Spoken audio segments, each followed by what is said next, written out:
Bonjour, monsieur l'abbé. Bonjour. Depuis hier, le coadjuteur a été nommé l'archevêque de Kinshasa. Les gens veulent savoir, après avoir passé cette étape-là comme coadjuteur, aujourd'hui archevêque, est-ce qu'il est devenu automatiquement le cardinal? Non, il a été nommé archevêque coadjuteur avec droit de succession, comme tout le monde l'avait déjà su. Le cardinal étant arrivé vers l'âge de son éméritat, finalement, on lui avait envoyé un coadjuteur. Le cardinal, dans son mot, le premier là, quand on a annoncé, il a dit qu'il a déposé sa démission depuis le 7 octobre 2014. C'est-à-dire, c'est le 7 octobre 2014, il avait totalisé 75 ans, l'âge canonique pour un évêque d'aller en retraite. Et finalement, il a reçu la réponse, le pape a accepté 4 ans après cette démission. Déjà, comme on le sait, au mois de mars, on avait envoyé Monseigneur Fridolin Ambongo comme archevêque coadjuteur. Maintenant, il prend possession. Quant à dire qu'il devient automatiquement cardinal, non. Être cardinal n'est pas nécessairement être évêque diocésain, parce qu'il y a beaucoup de cardinaux qui ne sont pas des évêques diocésains. Donc, Monseigneur Fridolin Ambongo devient archevêque de Kinshasa, mais il n'est pas cardinal. Ça dépend si un jour il peut être appelé à devenir cardinal. C'est-à-dire dans un pays où on peut trouver 2, 3, 4, 5 cardinaux, ça dépend de besoins de l'Église. Parce que les cardinals, c'est le conseil direct du pape et il a le droit aussi d'élire le pape. Donc voilà, surtout quand il a encore son âge. Donc, il est archevêque de Kinshasa, mais il ne devient pas cardinal. Maintenant, le cardinal émérite. Mosengo, il est maintenant libre de tout mouvement, il peut même faire la politique ou il va être rappelé au niveau de Rome.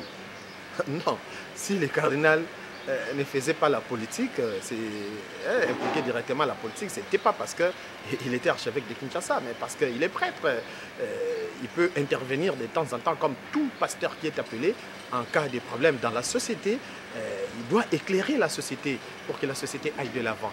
Mais dire que maintenant, c'est comme s'il a abandonné sa foi, sa prêtrise, son épiscopat. Donc là, il devient, excusez-moi les termes, c'est comme un laïc qui s'engage dans la société maintenant politique. Je n'ai plus rien à faire dans l'église, maintenant je deviens politicienne. Mais non, il reste prêtre, il reste prêtre, il reste évêque.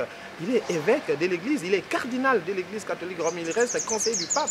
Il va continuer à œuvrer comme cardinal dans l'église catholique romaine au niveau supérieur.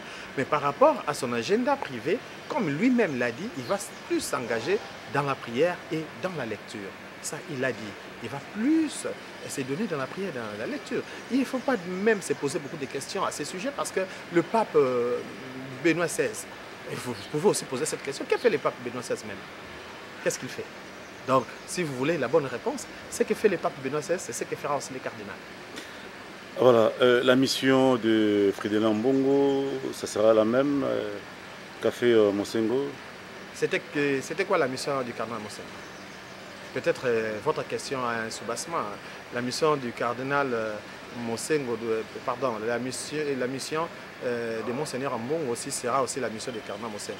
Je ne sais pas quelle était la mission du cardinal Mosengo. À partir de là, je peux bien vous répondre. C'est quoi Parce la que mission? chaque archevêque a une mission particulière. Chaque archevêque a une mission particulière par rapport à son diocèse.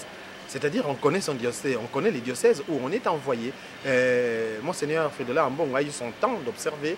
D'abord, il a beaucoup vécu à Kinshasa, il a été professeur à l'UCC, tout ça. Donc, il connaît Kinshasa. Et en plus de cela, il a eu son temps comme coadjuteur d'observer l'église particulière de Kinshasa.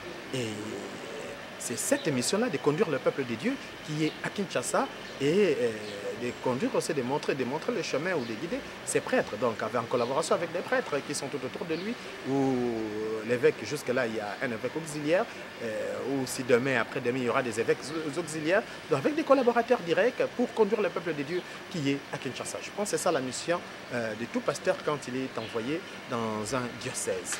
Mais dire qu'il y a une mission, je ne sais pas moi, une autre mission très particulière à chaque évêque, je ne sais pas quoi. La seule mission, c'est la mission du Christ.